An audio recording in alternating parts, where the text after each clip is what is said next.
But Nixon himself was in big trouble on two fronts. In 1971, the New York Times began publishing the Pentagon Papers, as they were called, a classified report prepared by the Defense Department that traced U.S. involvement in Vietnam back to World War II. Richard Nixon was so incensed at this leak of classified documents that he created an investigative unit called the Plumbers. Get it? Plumbers, leaks.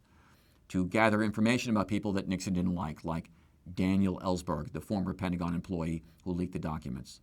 The Plumbers went so far as to break into the office of Ellsberg's psychiatrist looking for dirt about Ellsberg.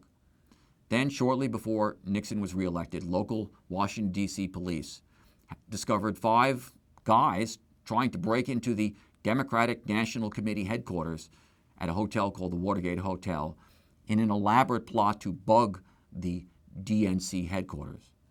Soon it came out in the Washington Post that people close to the White House had ordered the burglary.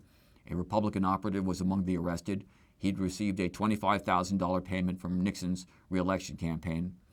Then it was discovered that all 5 of the arrested had links to the White House Committee to re-elect the president, which unfortunately acronyms as CREEP.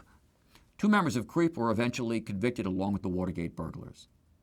Then Nixon announced that he had fired or accepted the resignations of 3 close aides, John Dean, John Ehrlichman, and H.R. Haldeman, for their alleged connections to the burglary, although Dean had been hired to investigate it. Then the Senate held televised hearings on the scandal, and it really turned into a kind of a circus, complete with secret government informers, named one of whom named himself Deep Throat, named after a popular pornography movie at the time. Nixon fired not only his own special prosecutor investigating the scandal, but accepted the resignations of 2 aides who refused to do the firing for him.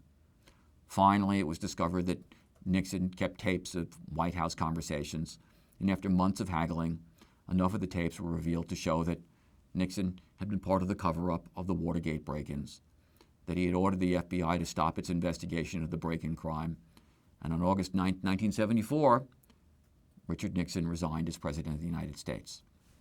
I watched Nixon resign from an Irish bar in Midtown Manhattan. I am not a quitter, Nixon declared as he, quit and walked with his family up to a waiting helicopter and disappeared for a while from public life. Good evening. This is the 37th time I have spoken to you from this office, where so many decisions have been made that shape the history of this nation. Each time I have done so to discuss with you some matter that I believe affected the national interest. In all the decisions I have made in my public life, I have always tried to do what was best for the nation.